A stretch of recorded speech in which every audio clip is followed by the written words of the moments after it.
हे winners, क्या आप जानते हो हमारी इस इंटेलिजेंट बॉडी के पास हमारी बीमारियों को, हमारे टॉक्सिन्स को, हमारी बॉडी के किसी भी ब्लॉकेज को खाकर यानी ईट करके खत्म करने की पूरी कैपेसिटी होती है। अगर होती है तो इसको रोकता कौन है? इसको रोकते हैं हम खुद। कैसे? राइट अवे, अभी से ही आप उस कैपेसिटी को अवेकन कर सकते हो, उसको स्टार्ट कर सकते हो। इस वीडियो में आपके साथ शेयर करूंगा। बस इस वीडियो को पूरा और ध्यान से देखना, क्योंकि मैं ये दावा करता हूं कि ये वीडियो आपकी जिंदगी और आपकी हेल्थ की सबसे बेहतरीन इन्वेस्टमेंट साबित होगा। और अगर इस वीडियो को देखते हुए आपको भी ऐसा लगे तो इस वीडियो पर लाइक नहीं चाहिए है, बल्कि आप इस वीडियो को ज्यादा से ज्यादा लोगों के साथ शेयर करना, क्योंकि हो सकता है आपका ये एक शेयर किसी इंसान की हेल्थ को बेटर कर दे, किसी की जिंदगी बचा दे, और हो सकता है किसी की जिंदगी में वेलनेस और हेल्थ को एस्टैब्लिश कर दे। तो इसकी शुरुआत होती है 1974 यानी 1974 में, जब एक बेल्जियन बायोकेमिस्ट को उनकी एक रिसर्च के लिए नोबेल प्राइज मिलता है। उनकी रिसर्च थी कि उन्होंने एक इलेक्ट्रॉन माइक्रोस्कोप से जब सेल को बहुत करीब से देखा तो उन्होंने देखा कि उस सेल के अंदर तो एक कंप्लीट रीसाइक्लिंग कंपाउंड बना हुआ है, रीसाइकिल करने वाला, और उसके अंदर उनको देखने को मिला लाइसोसोम।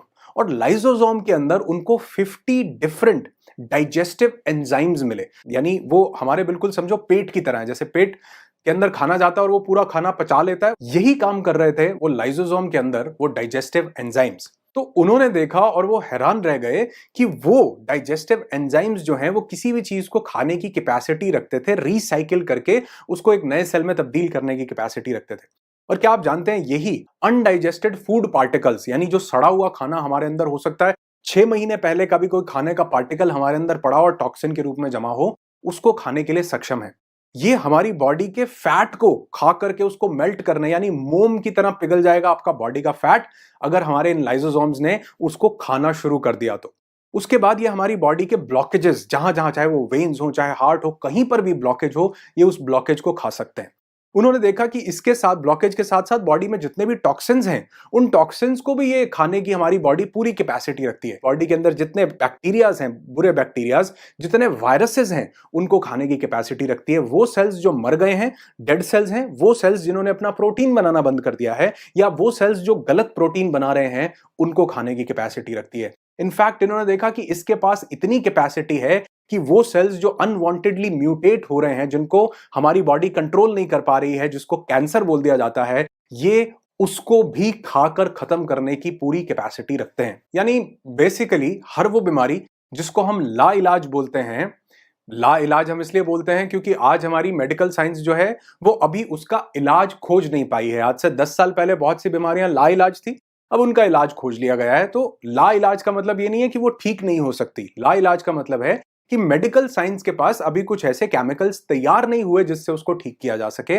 लेकिन मजे की बात यह है कि उस डिवाइन बीइंग ने, उस सुप्रीम बीइंग ने आपकी बॉडी में ये कैपेबिलिटी दे करके भेजा था कि आप किसी भी बीमारी को किसी भी समय पर ठीक कर सकें, और उसकी पूरी कैपेबिलिटी आपके इन सेल्स के अंदर, आपकी बॉडी के अंदर मौजूद है। तो हो सकता है अब आप कहो कि यार अगर ये कर सकते हैं तो कर क्यों नहीं रहे, इसको रोक कौन रहा है? इसको रोक रहे हैं हम खुद। जी हाँ, इसको हम खुद रोक रहे हैं। और इसी प्रोसेस को, ये जो अंदर खाने का प्रोसेस है, जब ये रुक जाता है तो इसी की वजह से टाइप 2 डायबिटीज हो रहा है, इसी की वजह से ब्लॉकेजेस हो रहे हैं, इसी की वजह से सभी एज रिलेटेड डिजीजेस जो बहुत ज्यादा बढ़ रही हैं वो हो रही हैं, इसी की वजह से एल्जाइमर हो रहा है, पार्किंसंस हो रहा है, और कभी कभी ये जो सेल्स को नहीं खा पा रही हमारी बॉडी, इसी वजह से तो कैंसर हो रहा है। अब हो सकता है आपको, यार डरा क्यों रहे हो आप? माई डियर फ्रेंड, मैं डरा नहीं रहा, मैं आज आपका डर खत्म ही कर देने वाला हूं। इतनी powerful science, Nobel prize winning science आपके साथ शेयर करूंगा, जिसको कहा गया ऑटोफेजी।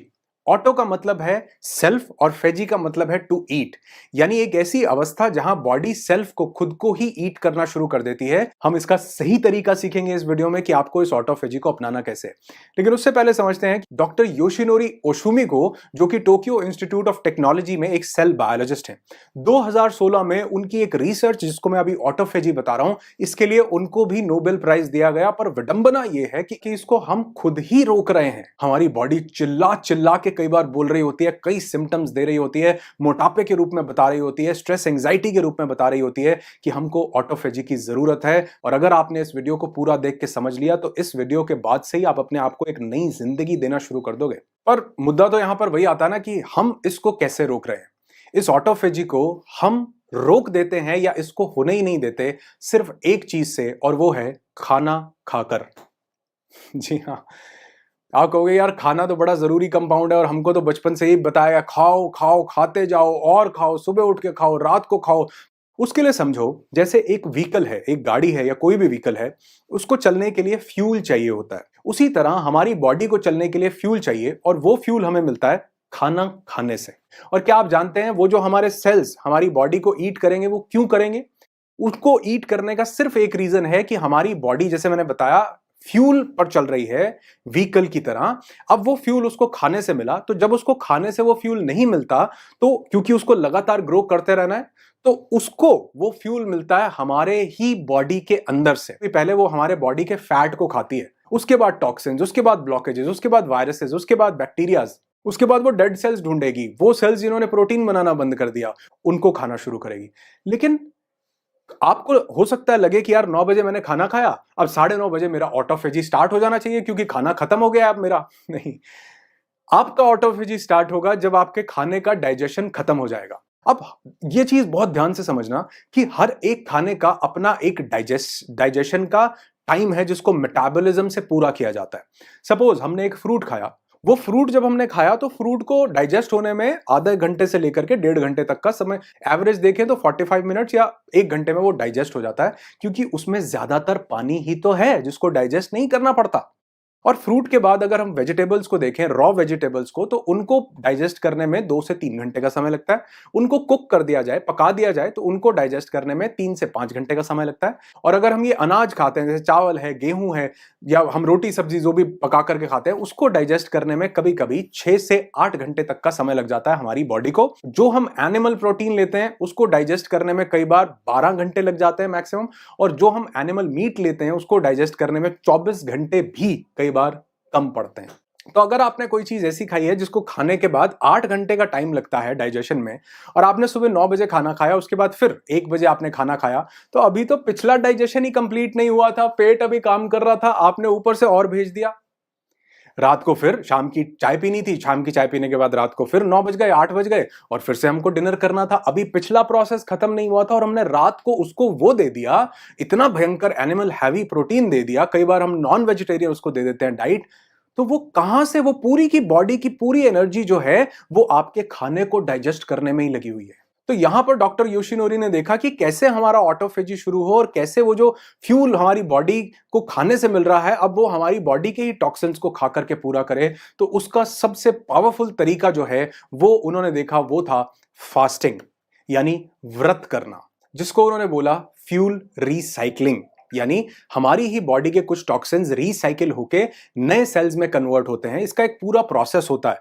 हमारे लगातार सेल्स पुराने जा रहे हैं और नए आ रहे हैं, तो जो नए सेल्स आ रहे हैं उनको बनाने के लिए पुराने सेल्स को जब हमारी बॉडी ईट करती है तो उसी का ही रॉ मटेरियल तैयार कर लेती है, उसी के ही डेड प्रोटीन को फिर से अमीनो एसिड में कन्वर्ट करती है और उससे फिर नए सेल के प्रोटीन को बनाने में, नए सेल को बनाने में या उसकी एनर्जी जो चाहिए उसको बनाने के लिए वो वहां पर उस रॉ मटेरियल को यूज करती है। इस प्रोसेस से, जिसको कहा गया फ्यूल रिसाइकलिंग। और अगर हम पीछे मुड़ करके देखेंगे तो मतलब बहुत से लोग अगर अपनी लाइफ को देखेंगे तो वो देखेंगे कि उन्होंने जिंदगी में शायद कभी इस फ्यूल रिसाइकलिंग को स्टार्ट ही नहीं किया, और उसके बाद हम कंप्लेंट कर रहे हैं कि हमको ये डिजीज हो रही है, हमको ये प्रॉब्लम हो रही है, हमारी बॉडी में लेजीनेस है, हमको हार्ट में दिक्कत हो रही है, हमारी स्किन ग्लो नहीं कर रही है। कैसे करेगी? वैसे ये प्रोसेस हल्का हल्का लगातार चल रहा है क्योंकि नए सेल्स आ रहे हैं और पुराने सेल्स जा रहे हैं, तो प्रोसेस ये लगातार चल रहा है। लेकिन वो एक्चुअल लेवल पर जहां पर हमारी बॉडी को हीलिंग मिलनी चाहिए थी उस लेवल पर नहीं हो रहा, जिसके लिए सबसे इजी प्रोसेस है फास्टिंग। और आप देखो कि ये डॉक्टर योशिनोरी ओशुमी ने तो इसको अब हमको 2016 में एक साइंटिफिक तरीके से बताया तो हम समझ पा रहे हैं, लेकिन हमारे एंसेस्टर्स, हमारे बड़े बुजुर्ग, ये तो हमको कई सालों से बताते आ रहे थे कि फास्टिंग करो, व्रत करो। और वो इतने ज्यादा इंटेलिजेंट थे, हो सकता है इसका साइंटिफिक प्रोसेस ना बताया हो, लेकिन इतने इंटेलिजेंट थे कि उन्होंने हर एक व्रत को किसी ना किसी रिलीजियस चीज के साथ जोड़ दिया कि आपकी जिसमें आस्था, आप ये नहीं कह सकते हो कि जी मैं तो फलाने फलाने रिलीजन को या फलाने भगवान को मानता हूं, मेरा तो दिन निकल गया। उन्होंने कहा नहीं, कभी जब मन करे तब कर लो, सोमवार को शंकर जी के लिए कर लो, मंगलवार को हनुमान जी के लिए कर लो, माता के लिए करना है तो फ्राइडे के लिए कर लो, बच्चों के पिता के लिए करना है तो करवा चौथ कर लो, यानी एकादशी कर लो, द्वादशी कर लो, अमावस्या कर लो, और कितने ओकेजन के लिए कि अगर पति बढ़िया चाहिए उसके लिए व्रत कर लो, पत्नी बढ़िया चाहिए उसके लिए कर लो, नौकरी चाहिए उसके लिए कर लो, हर चीज के साथ व्रत को अटैच किया, क्योंकि वो जानते थे कि अगर इसको किसी बिलीफ के साथ जोड़ा गया तो इंसान उसके साथ भी जुड़ा रहेगा, भगवान के साथ भी जुड़ा रहेगा और अपनी हेल्थ को भी अच्छा करेगा। मेरी एक बात मानना, बहुत ध्यान से सुनना, कि वहां कहीं ऊपर बैठे भगवान को हमारे व्रत की जरूरत नहीं है। जो भगवान हमारे अंदर बैठा है ना, उसको इस व्रत की जरूरत है। अब इसको करना कैसे है, क्योंकि इसका एक सही प्रोसेस अगर आपने समझा तो आप इसको अभी से राइट अवे शुरू कर सकते हो। इसको करने के लिए सबसे पहला प्रोसेस ये है कि आप 24 आवर की फास्टिंग करें, 24 घंटे की फास्टिंग वीक में एक बार। आप चाहें, इसको मैं बहुत फ्लेक्सिबल बनाऊंगा आपके लिए, आप चाहें तो उसको पानी पर पूरे दिन फास्ट कर सकते हैं, और अगर आप चाहें, आपको लगता है कि नहीं मैं इतना नहीं कर सकता, तो आप चाहें तो जूस पर पूरे दिन एक दिन फास्ट कर सकते हैं। उसके बहुत छोटे छोटे कॉन्सिक्वेंसेज होंगे। हल्का सा हो सकता है आपको एनर्जी डाउन लगे, या किसी को हेडेक लगे, या किसी को थोड़ी सी वीकनेस लगे, तो ये कोई डिजीज, ये कोई बीमारी नहीं है। ये सिर्फ उसके रिफ्लेक्सेस हैं जो आपको फास्ट करने से मिल रहे हैं, क्योंकि आपकी बॉडी अंदर एनर्जी के ऊपर काम कर रही है। तो इससे घबराना नहीं है, तो एक दिन में ठीक हो जाने वाली चीज है। पानी पर करो, नहीं होती जूस पर करो, नहीं होती फ्रूट्स पर करो, लेकिन करो जरूर। अगर एक वीक में एक बार नहीं कर सकते, महीने में एक बार करो। महीने में एक बार नहीं कर सकते तो एटलीस्ट क्वार्टर में, मतलब वो क्वार्टर नहीं, मतलब 3 महीने में एक बार आप इस फास्टिंग को कर सकते हैं। दिन में एक बार 24 घंटे के लिए, यानी अगर आपने आज सुबह 6 बजे खाना खाया या 9 बजे खाना खाया, तो अगले दिन सुबह 9 बजे आप फिर से खाना खाइए। ऑटोफेजी चालू होगी, बॉडी का ये मैकेनिज्म, रिपेयरिंग मैकेनिज्म स्टार्ट हो जाएगा। हफ्ते में एक बार जरूर कीजिए। दूसरा प्रोसेस, जो ये 24 घंटे का फास्ट नहीं कर सकते, उनके लिए दूसरा प्रोसेस है ईटिंग विंडो सेट करना, जिसको कहा जाता है इंटरमिटेंट फास्टिंग। इंटरमिटेंट फास्टिंग में हम लोग एक ईटिंग विंडो सेट कर लेते हैं कि इस दौरान खाना बिल्कुल भी नहीं खाना, कुछ भी नहीं खाना। चाहे तो इलेक्ट्रोलाइट्स ले सकते हैं, वो भी नेचुरल, यानी नींबू पानी और हिमालयन सॉल्ट डाल के आप वो बना सकते हैं, वो लेंगे, उससे एनर्जी जो है बरकरार रहती है। और ये जो लोगों को दिक्कत हो वो शुरू कर सकते हैं 12 घंटे की फास्टिंग से। यानी आप कोशिश कीजिए, अगर आपने रात को 9 बजे खाना खा लिया तो रात के 9 से अगले दिन सुबह के 9 बजे तक बिल्कुल भी नहीं खाना। अब ये सबसे ईजी स्टेप है, सबसे पहला शुरू करने के लिए। इसके बाद आप इसको लेकर के जा सकते हैं 14 आवर्स तक। यानी अगर आपने रात को 8 बजे खाना खा लिया तो अगले दिन सुबह 10 बजे तक आपने बिल्कुल भी खाना नहीं, कुछ भी नहीं खाना, लिक्विड लीजिए सिर्फ। इसको थर्ड लेवल पर लेकर के जा सकते हैं, जिसको एग्जैक्ट इंटरमिटेंट फास्टिंग बोला जाता है, 16 आवर्स की फास्टिंग। यानी सिर्फ 8 घंटे की विंडो में ही खाना खाएं। जो हमारे वैदिक काल से हमारे लोग, हमारे एंसेस्टर्स बोलते थे कि सूर्यास्त होने के पहले खा लेना चाहिए और सूर्य उदय होने के बाद। तो अगर आपने अपनी बॉडी को ये 16 घंटे के लिए रेस्ट दिया, उसको कुछ डालते ही नहीं रहे, तो वो आपके खाने के डाइजेशन को जैसे ही 4, 5, 6, 8 घंटे बाद फिनिश करेगी, उसके बाद वो एनर्जी आपकी बॉडी के लिए अवेलेबल होगी, ऑटोफेजी करेगी, आपकी बीमारियों को ईट करेगी, वायरसेस को, बैक्टीरियाज को। और आपने देखा होगा, जब भी कोई इंसान बीमार होता है ना, तो डॉक्टर उसको ये बोलता है कि इसको जितना हल्का हो सकता है उतना हल्का खाना दो। दवाई काम कर रही होती है, लेकिन उसके साथ साथ वो जो बॉडी है वो खुद से उसको हील करती है। और आप देखोगे, जब भी हम किसी बीमारी के अंदर जाते हैं तो सबसे पहले हमारी भूख मर जाती है। ऊपर वाले ने मैकेनिज्म ही ऐसा दिया कि इसकी भूख मरेगी सबसे पहले, ताकि इसकी बॉडी वो भूख से हटके, इसका ध्यान भूख से हटे और वो बॉडी जो है वो ऑटोफेजी के मैकेनिज्म को शुरू कर सके। पावरफुल चीज है। तो 16 घंटे की ये फास्टिंग रोज आपकी ऑटोफेजी को स्टार्ट कर सकती है। रोज नहीं कर सकते, ऑल्टरनेट डे पर इसको कीजिए। कोशिश कीजिए कि डेली या रेगुलर बेसिस पर एनिमल प्रोटीन को अवॉइड कीजिए। हो सके तो नॉन वेजिटेरियन डाइट को बिल्कुल ही अवॉइड कीजिए, अगर आप हील करना चाहते हैं या अपनी बॉडी को, अपनी एनर्जीज को बढ़ाना चाहते हैं तो, क्योंकि उसको डाइजेस्ट करने में बहुत समय लगता है। और कभी कभी तो पिछले 6 महीने पहले का भी कोई फूड का टॉक्सिक कंपाउंड हमारी बॉडी में आज भी पड़ा हो सकता है। अभी निकालिए उसको, हर बॉडी के टॉक्सिक कंपाउंड को निकालिए इस ऑटोफेजी को शुरू करके। और अगर इसको मैं एक लाइन में समराइज करूं, करना नहीं चाहिए वैसे, लेकिन अगर एक लाइन में करूं तो ये सिर्फ एक मैकेनिज्म है कि our body becomes healing machine when we are empty stomach. खाली पेट रहने से हमारी बॉडी ही हीलिंग मशीन बन जाती है। लेकिन इसका यह मतलब नहीं है कि हम 10 दिन तक अगर खाली पेट रहेंगे तो हम फिर भी हील ही करते रहेंगे, नहीं। क्योंकि इन सब टॉक्सिन्स को, फैट को, डेड सेल्स को, बुरे प्रोटीन को खाने के बाद हमारी बॉडी हमें ही खाने लग जाएगी। तो ये नहीं करना कि 7 दिन तक 7 दिन तक हम उस खाने को नहीं खाएं। इसका एक प्रोसेस, जो कि इंटरमिटेंट फास्टिंग, ईटिंग विंडो, उसको सेट कीजिए। 24 आवर फास्टिंग कीजिए हफ्ते में एक बार, नहीं तो महीने में एक बार जरूर कीजिए। और इसके अमेजिंग रिजल्ट्स को अपनी जिंदगी में खुद देखिए, क्योंकि प्रत्यक्ष को प्रमाण की जरूरत नहीं पड़ती और ये प्रमाण आप मुझे देंगे, कमेंट करके बताएंगे। जब आपको इससे रिजल्ट मिले, वीडियो पर वापस आना, कमेंट छोड़ना, ताकि और लोग जो इस वीडियो को देख रहे हैं उनको पता चल सके कि हाँ, बहुत से लोग हैं जो अपनी लाइफ में इस एक ऑटोफेजी को अपना करके अपनी जिंदगी को, अपनी हेल्थ को अमेजिंग बना रहे हैं। आपकी जिंदगी खुशियों से भरी हो, यही दुआ करता हूं। I wish you lots and lots of peace, tons of happiness and bundles of success in your life. Be happy, be alive.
करने के लिए